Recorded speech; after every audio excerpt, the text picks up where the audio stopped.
fíjese bien, esto es muy importante identificarlo. El eje de la política educativa fue hacia el campo porque era México un país rural, no era México un país urbano. En un 80%, digamos, era rural, en un 20% urbano.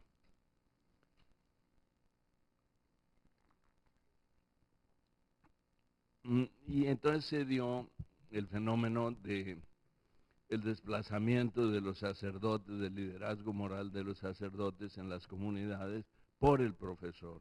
El profesor se convirtió en un líder social. Entre 1920 y 1940 hubo una política educativa muy creativa, muy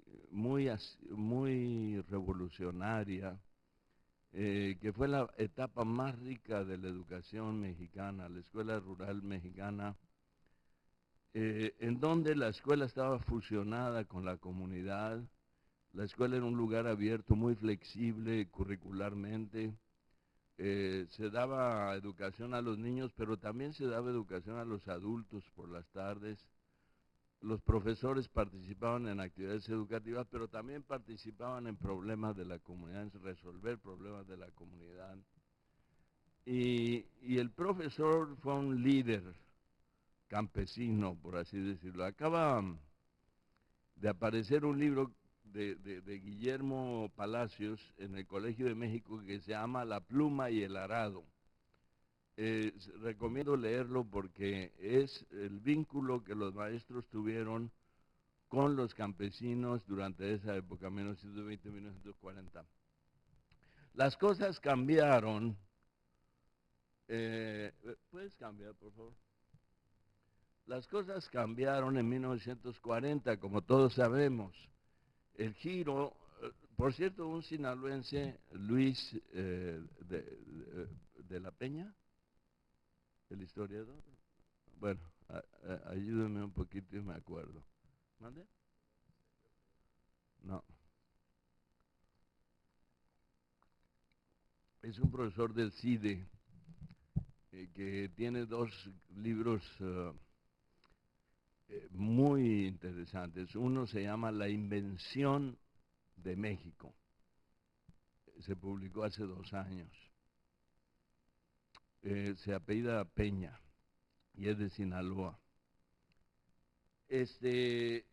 Peña coincide conmigo en la idea de que el gran giro de la Revolución Mexicana se dio en 1940. En 1940, ¿qué pasó en educación? Entró un secretario de educación cardenista que duró solo 8 meses en el puesto. Luego entró el famoso Béjar Vázquez, el de la Escuela del Amor, que era muy conservador, persiguió a los comunistas tenían, se suponía unos 35,000 miembros del Partido Comunista entre magisterio. Entonces, al subir Béjar Vázquez empezó a expulsar a los comunistas violentamente, ¿no? De una manera humillante. Y al mismo tiempo pregonaba la Escuela del Amor, que ha vuelto a tomar actualidad esta ideología, por cierto, con toda la educación del afecto. Y hay gente de care education, ¿no?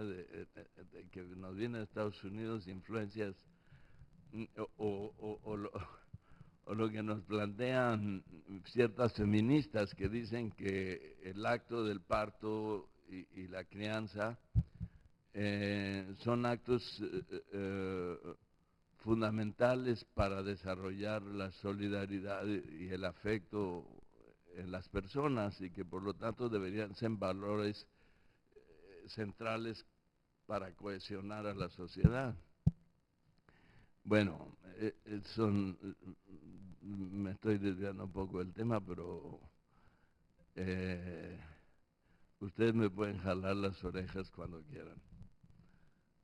Es decir, si sienten que me alejé mucho. Bueno, el hecho es que en 1940 se da un giro. ¿Cuál es el giro? El giro lo da el marco de la Segunda Guerra Mundial. las importaciones que recibíamos se suspendieron y México comenzó a producir muchas mercancías que antes eh, importábamos. Por ejemplo, el tomate enlatado, ¿no? Pues nos comprábamos tomate enlatado de Estados Unidos. Pero entonces hubo un empresario de aquí de Los Mochis que dijo, no, vamos a hacer tomates enlatados El Fuerte. Entonces hicieron la fábrica El Fuerte, que tuvo mucho éxito. Eso se llamó sustitución de importaciones. Entonces la política de sustitución de importaciones permitió una industrialización acelerada con estímulos por parte del Estado, fiscales, en electricidad, en agua, en recursos que el Estado podía proporcionar. Y el principal estímulo para crear una industria era que los salarios eran bajos y por otro lado el Estado había creado un sistema de control de los trabajadores, de tal manera que los obreros no podían hacer huelgas sin arriesgarse a irse a la cárcel, ¿verdad? De tal manera, eso fue el charrismo sindical, ¿no? Se inventó en 1946 con el charro Díaz, López Díaz, del sindicato ferrocarrilero. Este giro hacia la derecha de la política económica se reflejó en educación en una política de uniformización. Por primera vez dijo el Estado, vamos a meter orden en todo esto, vamos a uniformar el plan de estudios, vamos a profesionalizar a los docentes, porque para esto muchos docentes no tenían título, muchos docentes eran campesinos semiletrados. Entonces vamos a profesionalizar, vamos a pedirle título a los docentes, para ello vamos a crear el Instituto Federal de Capacitación del Magisterio, que era, según la universidad más grande del mundo o la normal más grande del mundo, decían en aquella época, porque tenía cientos de miles de miembros. El hecho real es que la uniformización supuso que se iba a poner un currículum, un plan de estudio para todo el país en la escuela primaria.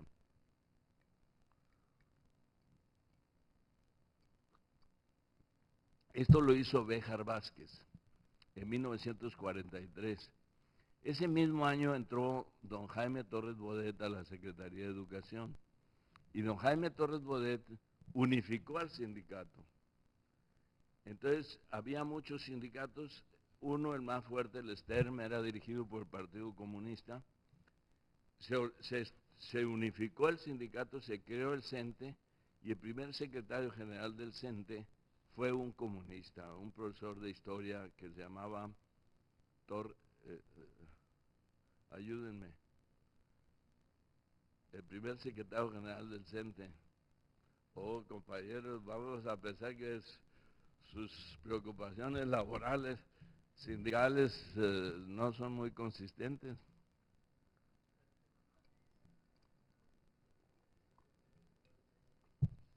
El caso es que el CENTE nace como un sindicato unificado. Fíjense, uniformización de planes de estudio, profesionalización del magisterio, creación del CENTE.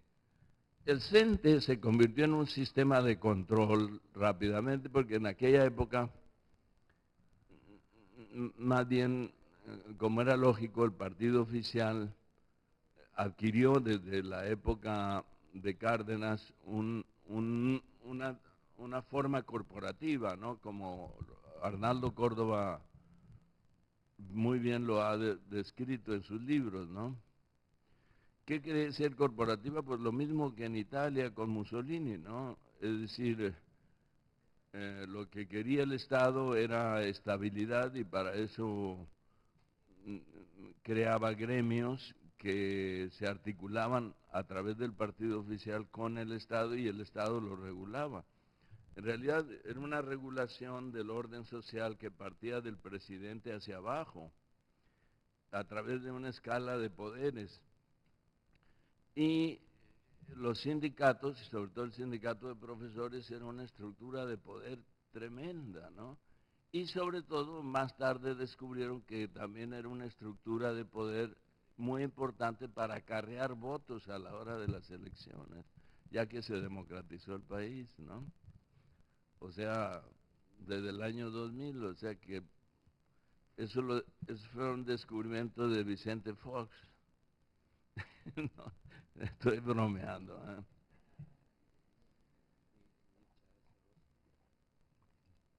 El secretario general, el primer secretario general del CENTE, maestro de historia,